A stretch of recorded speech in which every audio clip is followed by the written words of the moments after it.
Nous allons maintenant nous intéresser aux variables PHP.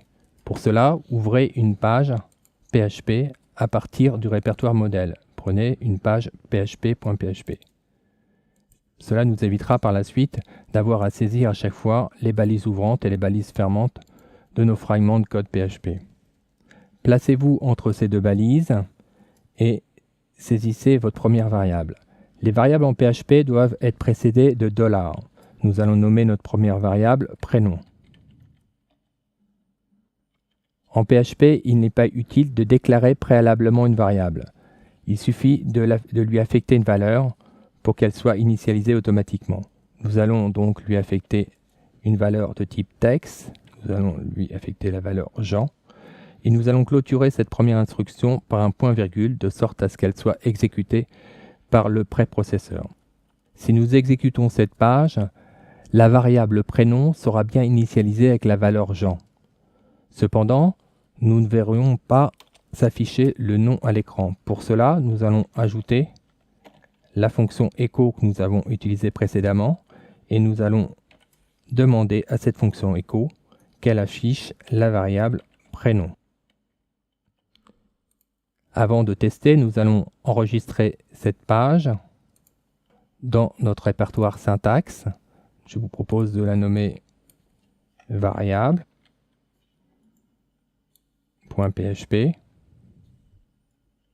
Et nous allons maintenant tester cette page variable dans notre navigateur. Pour cela, cliquez sur le manager WAMP en bas à droite et sélectionnez localhost. Rendez-vous ensuite dans le répertoire syntaxe dans lequel nous avons enregistré notre page et cliquez sur variable.php. Nous voyons que la valeur Jean s'affiche à l'écran comme convenu. Revenez dans l'éditeur. Cette variable est de type text, mais nous allons voir qu'il existe d'autres types de variables en PHP. Pour connaître le type d'une variable, nous allons utiliser une nouvelle fonction. Cette fonction s'appelle getType. Nous tapons cette fonction et nous allons mettre entre les deux parenthèses de la fonction le nom de la variable dont nous désirons connaître le type, à savoir prénom. Pour que le résultat de cette fonction s'affiche, nous allons la faire précéder la fonction echo de nouveau. Enregistrez votre page, basculez dans le navigateur qui est déjà ouvert à l'aide de la combinaison de touches Alt-Tab. Et cliquez ensuite sur Actualiser pour actualiser la formation de la page. Vous voyez que maintenant getType renvoie le type de la variable suivi de la valeur de celle-ci. Vous pouvez aussi remarquer que les deux informations sont collées l'une à une. Nous pourrons remédier à cela par la suite en ajoutant une fonction spécifique pour générer un retour à la ligne. Revenez maintenant dans l'éditeur. Nous allons étudier d'autres types de variables. Ce deuxième type de variable sera une variable de type entier. Pour cela, nous allons déclarer une variable qui se nommera âge, dont la valeur sera égale à 35. Pour déclarer une variable de type entier, il faut que la valeur qu'on lui affecte ne soit pas encadrée par des guillemets et que ce soit évidemment un nombre comportant des chiffres exclusivement. Clôturez cette instruction par un point-virgule. Affichez la variable à l'écran comme nous l'avons fait tout à l'heure. Et nous allons aussi afficher le type de cette variable pour s'assurer qu'il s'agit bien d'un type entier. Faire un peu d'ordre dans tout cela. Voilà. Et utiliser de manière pertinente les commentaires que nous avons appris juste avant pour segmenter les deux blocs de code. Enregistrez votre page, basculez dans le navigateur, actualisez la page et nous apercevons que maintenant 35, qui est la valeur de la variable âge, s'affiche correctement et cette valeur est suivie de son type qui est integer, donc entier. Revenez maintenant dans le navigateur pour continuer notre expérimentation. Nous allons cette fois créer une variable de type décimal. Pour cela, nous allons nommer cette variable prix et lui associer une valeur décimale. Ce sera 100.50 par exemple, clôturé par un point virgule.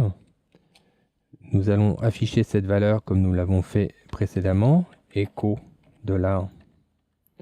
$prix, point virgule, puis son type,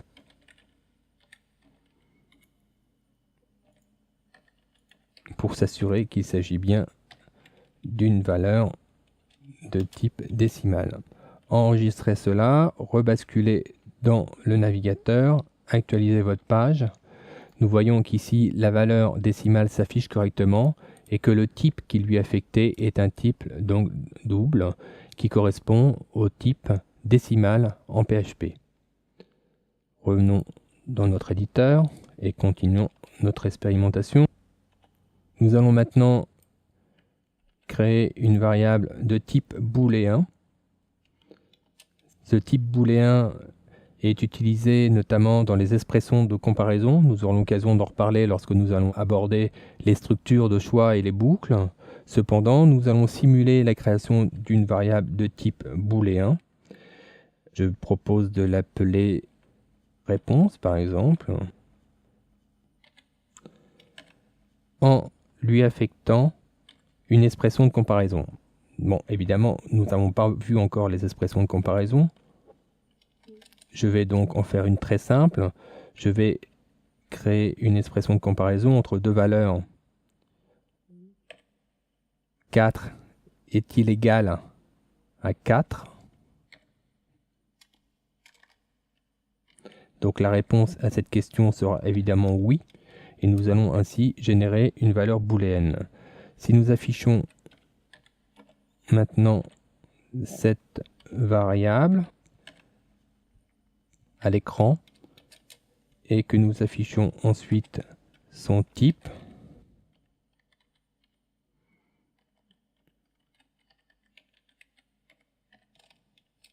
il ne nous reste plus maintenant qu'à enregistrer la page. CTRL S, basculer ensuite sur le navigateur avec Alt Table et ensuite actualiser la page. Vous pouvez actualiser la page au passage avec le bouton ici, actualiser du navigateur. Vous pouvez utiliser la touche F5, mais je vous recommande pour gagner du temps d'utiliser la combinaison de touches CTRL R. Vous verrez que par la suite, au niveau de la dextérité, c'est beaucoup plus pratique. Donc notre variable booléenne est égale à 1, puisque la réponse de cette expression de comparaison que nous avons ici génère donc une réponse positive, et cette variable est bien du type booléen, comme l'affiche le type dans le navigateur. Revenons maintenant dans notre éditeur de code. Nous allons maintenant tester les valeurs de type tableau. Les types tableau, évidemment, seront comme les expressions de comparaison étudiées par la suite. Nous allons donc simuler la création d'un tableau. Je vais l'appeler tableau, pourquoi pas. Voilà. Pour créer un tableau, nous allons utiliser la déclaration simple avec l'indice. Toutes ces informations seront par la suite expliquées, n'ayez crainte.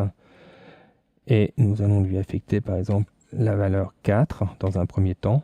Nous venons de créer donc un tableau qui est nommé, qui s'appelle tableau et dont la première valeur sera égale à 4. Nous pourrions éventuellement créer une seconde valeur si besoin. Ce serait le deuxième élément de tableau. Nous pourrions lui affecter la valeur 5. Si maintenant nous désirons afficher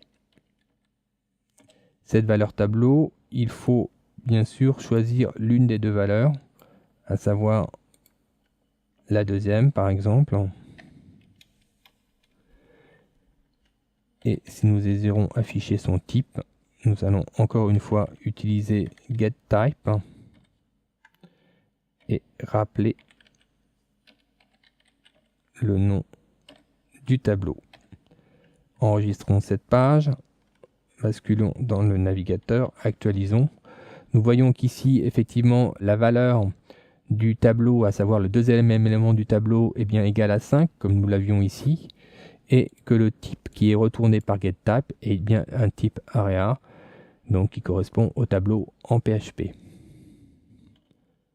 Comme nous l'avions remarqué tout à l'heure, vous voyez que dans les informations qui sont affichées dans la page sont toutes collées les unes aux autres, et cela est plutôt handicapant pour la lecture. Nous allons essayer de remédier à cela dès maintenant. Revenons dans l'éditeur de code. Nous avons vu tout à l'heure que lorsque nous avons créé une variable de type texte, il suffisait d'initialiser une variable avec une valeur encadrée par des doubles cotes. Sachez simplement, en guise de rappel, que le code ASCII est lui aussi des codes que nous pouvons générer en PHP. À savoir, nous allons faire cette fois une variable retour avec la balise BR. Voilà. Et cette fonction retour, nous allons pouvoir la générer par un simple écho, puisqu'au final, comme vous l'avez compris, j'espère, les résultats de la balise écho sont ensuite insérés dans la page elle-même.